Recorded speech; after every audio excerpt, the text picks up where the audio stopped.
them, starting off with what Zach, Karsten, Jeff? Amanda, Caitlin saw it too, right? Jeff, Yeah, Caitlin liked it a lot.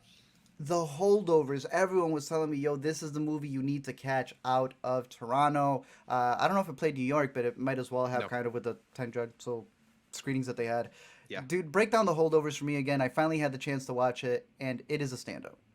Yeah, so The Holdovers, the latest movie from Alexander Payne, which features a group of students who attend a New England boarding school but are unable to go back to their families over the holidays, and thus they are held over. They are the holdovers who are forced to live on campus over the holiday break with their curmudgeonly professor, played by Paul Giamatti, who's doing, his best grumpy old man, kind of really perfectly suited for a role like that. And it's, about the time they spend together over the holidays, including with the school's head lunch lady, Mary, played by Divine Joy Randolph, another great Excellent. actor. And ultimately it becomes this story of these outcasts coming together, played by Giamatti, Randolph, and the newcomer Dominic Sessa, who is the one who is prominently featured in the trailers if you've seen it, who is also a newcomer. Interestingly enough, he was Yeah. a student at one of the boarding schools that they filmed at, and while doing their prep for the project, they ended up auditioning him and casting him in the role. So it's got great performances all around. It's so nice to see Paul Giamatti in particular back in this type of mode. I was really sick of seeing my guy play Benjamin Franklin in Verizon commercials when he's like probably one of the great American character actors. He's so perfectly suited to a role like this. Obviously, he's had a lot of collaborations with Alexander Payne in the past with stuff like Sideways.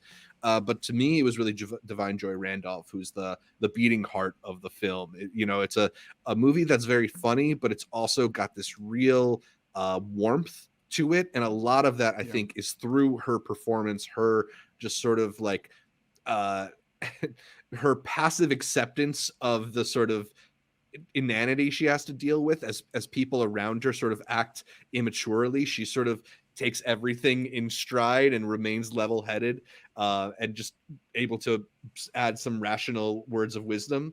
I really, really loved her here. I really loved this movie. It's just a pleasant joyful holiday type film. But Yeah. I've already said all that. I'm curious, and I think we're going to get into this more in a longer review of Holdovers later. But what did you think about the movie? One, I don't mean to disappoint you, Zach, but is it bad that when I do see the great actor, the great American actor Yes. Paul Giamatti, um, I see him covered in blue and big fat eye? Even then, it's still like What a using his performance! talents. He's a Honestly, really truly. great foil. Yeah, If you really look in there, with Frankie Muniz as his co-star, I think you get a lot of his great yeah. performances there. No, Comedian icon Amanda Bynes. look, it's a standout in the sense that I know this was a movie that was really trying to replicate the 70s, and that commercial, the trailer for it, I think really gets you in the zone of that. I think the Yeah, movie itself, it doesn't make it that much of a distraction. I think a lot of the audio techniques were really amped up for the trailer compared, because I ended up watching it in the same theater that I also was watching the trailer in a lot, and I think the audio isn't as in your face. It reminded me a lot of the Skinamarink trailer, where it's a lot scarier and the atmosphere is like amped up a lot, and then when you watch the movie, it's more subdued. But I yeah. think that's a good thing because I think it may have been a little distracting for people, like listening to that echo of what would have been It's it got that kind imitating of like tinny sort of sound that a lot of films from maybe the 70s or 70s. 80s Yeah. had. Yeah.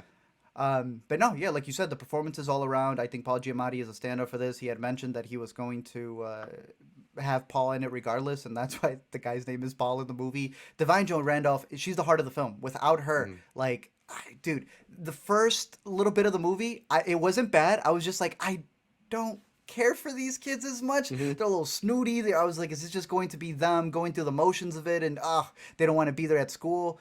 Obviously, you end up developing with them, but it's her character that really puts you in there. Just the double entendre of the title being not just them being held over, but how they're all kind of held over from different aspects of their life that they just can't move past from. I thought it was Right. really good. Dominic was good, Yeah. but I'm sorry he was surrounded by juggernauts for a first timer. There Yeah. were I some mean, scenes. He came off like a spoiled brat, but I guess that was kind of the point, right? Yeah, look, he fits the role really well. I Yeah. think there's some people who they see a performance like this and they react like we found our next great young American actor, and it's like I'm not Yeah. sure this guy is going to be Timothy Chalamet or something, Nah. but he's very good in this role. He's good for what it needs it to be. He is a fresh out of high school kind of like bratty teenager, and he plays a graduating kind of guy, fresh out of Hmm. high school, bratty teenager. I don't know. It's not necessarily something that I think he had to stretch much for, Hmm. but he's very good in it. Yeah. No, overall, I would recommend it. That second half of the movie was so strong, dude. This is a movie Yeah. that progressively gets better as you watch it. It's definitely a standout. And I like how Josh is saying in the chat, shout out the chat, that it's a very cozy film. That is definitely, this is that movie that as soon as you finish watching it, right now that we're in November, December, you just like love walking out into the snow. Like, this is my favorite time of movie season. It's just, yeah, it's fantastic. Highly recommend The Holdovers. Josh also asked if we think this is Alexander Payne's best film or Hmm. at least your favorite. I already answered this question back in our TIFF coverage. I still prefer both Election and Citizen Ruth, a couple of his early comedies, to this So I one. gotta watch, yeah.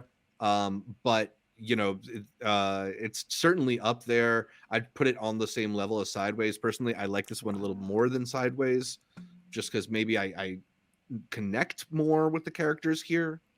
Yeah. Um, I'm gonna have to rewatch these two, Election and Sideways. Like I feel these were two that if I did see them, it was so long ago. I can't Right. count them in my like modern age of having seen movies. I do think it's better than Nebraska. Anything is better than Downsizing. The trailer was better than Downsizing. I wasn't the biggest fan of Descendants, so Me either. yeah, I would say it's definitely at the top ones, top three for sure. And then after I watch these, I'll be able to tell you where they would fall in line. But I was asking Zach about his like older movies Yeah. because I did not realize. Oh, this man made Inside Out, Inside the different Inside Out. There's Inside Out, Inside Out 2, and Inside Out 3 that this man was directing. Starring off Yeah. in, I was gonna call them erotica, but right here they say they're They're softcore anthology films. we can say they're more anatomically focused movies. Yeah.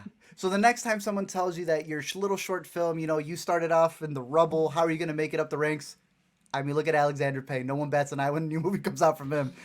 He really turned his career inside out. So, yeah, shout out him. Holdover is definitely one of the best ones, especially very late in his career. This is a dude who like takes forever to release a movie, which I was like looking at that. It's been a little This while. man, this man will drag like 10 years. That stretch between Nebraska, he was just making like short films or commercials. Like, good for him. Yeah. Yeah, shout out to Holdovers, a very good movie out in theaters right now. I would highly recommend it.